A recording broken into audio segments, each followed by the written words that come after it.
اس لیے اگر تھوڑا سا کمپیئر کریں گے تو ہاں یہ نظر آئے گا کہ 2013 یعنی KPK اور پنجاب کا بلوچستان اور سندھ کے قانون سے تھوڑا زیادہ اچھا ہے. انہوں نے تھوڑا سا زیادہ کام کیا, وہ تھوڑا دیر سے آئے. تو یہ قانون ہمارے پاس موجود ہے اور یہ بہت زبردست قانون ہے. ہماری عوام کو اس کا شعور ہونا چاہیے کہ یہ ان کے بنیادی حقوق کی تحفظ کرتا ہے. اگر ہم ان سب چونکہ وفاق کے دائرہ اختیار کے اندر جو چیزیں آتی ہیں وہ الگ ہیں اور صوبے کے اندر 18 امینڈمنٹ کے بعد آپ کو پتا ہے کہ وہ مختلف ہو گئی ہیں, لہٰذا اس کی وجہ سے ان کے قانون کے اندر فرق ہے. مثال کے طور کے اوپر وفاق سے جن چیزوں کی آپ معلومات حاصل کر رہے ہیں, یہی 19 یہ بتاتی ہے کہ آپ ہر چیز کی نہیں لے سکتے, ہر ادارے کی نہیں لے سکتے. دیر آر ڈفرنٹ ایریاز جن کے اندر شجر ممنوع ہے, آپ ان کے بارے میں نہیں پوچھ سکتے. مثال کے طور کے اوپر آپ اپنے ملک کی فارن پالیسی کے لیے آپ کہیں کہ آپ ہمیں ڈاکیومنٹ دیں کہ اسرائیل کے بارے میں آپ کی کیا رائے ہے اور جو فلانی میٹنگ ہوئی تھی وہ کیا ہے, آپ نہیں لے سکتے کیونکہ یہ آپ کا اس وقت ملکی معاملات ہے اور یہ وفاق کا سبجیکٹ ہے. اسی طریقے سے آپ افواج پاکستان کے بارے میں بہت سی چیزیں ایسی ہیں جن تک آپ رسائی نہیں لے سکتے, وہاں آپ نہیں جا سکتے. تو یہاں رائٹ آف انفارمیشن آپ کا نہیں آئے گا. یہی چیز آپ کو 19A جو ہے وہ یہ بتاتی ہے, اس میں امینڈمنٹ ہوئی ہے اور کچھ چیزیں کہ کس حد تک آپ جا سکتے ہیں, کس حد تک آپ نہیں جا سکتے. اور 19A کی ضرورت پیش ہی اس 18 امینڈمنٹ کے بعد آئی ہے کیونکہ صوبے کے اندر جو قوانین ہیں وہ مختلف ہیں. اس کے اندر دیکھیں بلدیاتی نظام صوبے کا ہے, آپ کا ہسپتال کا نظام صوبے کا ہے, تو ان کے فارم میں بھی ڈفرینس ہے اور وفاق کے نظام کے اندر بھی ڈفرینس ہے. اسلام آباد کی حد تک تو آپ چیزیں لے سکتے ہیں, مگر اگر آپ ملکی پالیسی کے اندر آپ مداخلت کی کوشش کریں گے تو اس کے اختیار نہیں ہے. وہ آئین پاکستان بھی آپ کو روکتا ہے, وچ از اے ویری گڈ تھنگ. اچھا, یعنی کہ ہم حساس اداروں یا ملک کی جو خاص پالیسیز ہیں, خاص کر فارن پالیسی کے حوالے سے, تو وہاں ہمیں وہ معلومات نہیں ملیں گی اور ملنی بھی نہیں چاہیے, میں سمجھتا ہوں. صحیح. اچھا, بھی آ گیا ہے, ہر ایک آدمی کو ایکسس بھی ہے, تو اس قانون کے کوئی نقصانات بھی ہیں؟ ایک چیز بڑی امپورٹنٹ یہ ہے کہ ہم جب دنیا میں آتے ہیں تو پہلے ہم انسان بنے, اس کے بعد پھر اچھے مسلمان بنے, پھر معاملات آگے چلتے ہیں. ہماری بدقسمتی سے ہم توجہ اس وقت اپنی اخلاقیات پہ نہیں دے رہے, ہم انسانیت پہ نہیں دے رہے, ہم اپنے مذہب کے اوپر نہیں دے رہے. چاہے کسی بھی مذہب سے تعلق رکھتا ہوں ہم اس پہ بھی نہیں دے رہے, کیونکہ ہر مذہب آپ کو اچھا ہی سکھاتا ہے. جہاں اچھے لوگ ہوتے ہیں وہاں برے لوگ بھی ہوتے ہیں. یہ قانون ایک دو دھاری تلوار ہے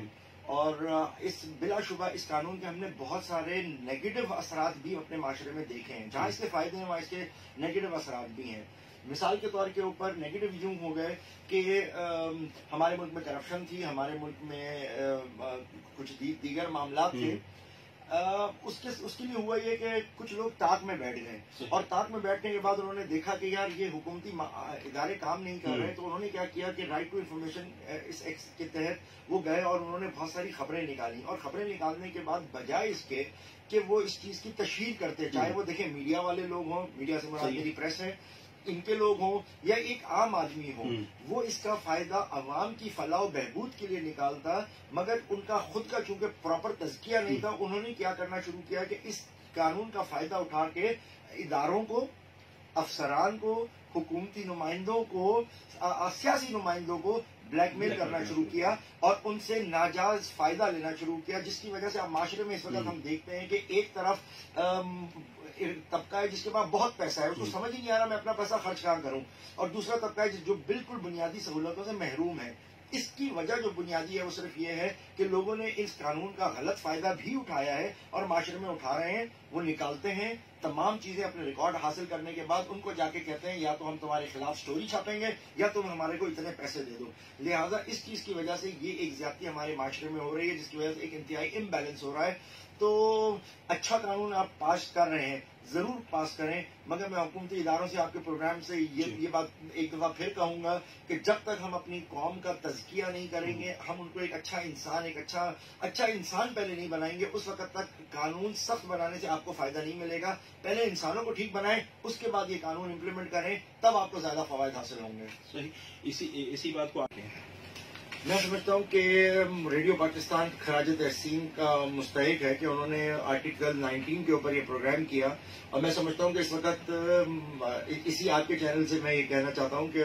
8 سے لے کے 28 تک جو بنیادی حقوق ہے ان کے اوپر آپ کا سلسلے وار مرحلہ پورے پاکستان سے جاری ہونا چاہیے، تاکہ ہر شخص کو اپنے بنیادی حقوق کا دائرہ کار پتہ بھی ہو، نہ صرف حقوق پتہ ہو بلکہ ان کو اپنے دائرہ کار بھی پتہ ہو کہ کب کس کے لیے کیا اور کس طرح سے بولنا ہے۔ اس سے پاکستان میں اور ریاست کے نہ صرف ریاست مضبوط ہوگی، اور ریاست مضبوط تبھی ہوگی جس وقت اس کے شہری مضبوط ہوں گے۔ لہذا اس قسم کے پروگرامز بھی ہونے چاہیے، اور ان پروگرامز کی، ان چیزوں کی آگاہی ہمارے عوام کو دینا بہت ضروری ہے، یہ ہونا چاہیے۔ اور آرٹیکل 19 کے حوالے سے لوگوں کو یہ پتا ہونا چاہیے کہ یہ کسی اپنے محلے کے ایک شخص کے بارے میں نہیں، بلکہ یہ ان کو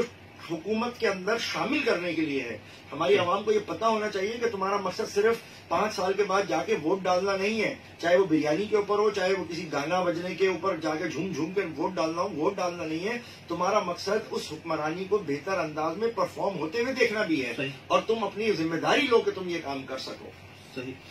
اسی بات کو لے کر آگے چلیں گے کہ ٹھیک ہے، قانون تو بن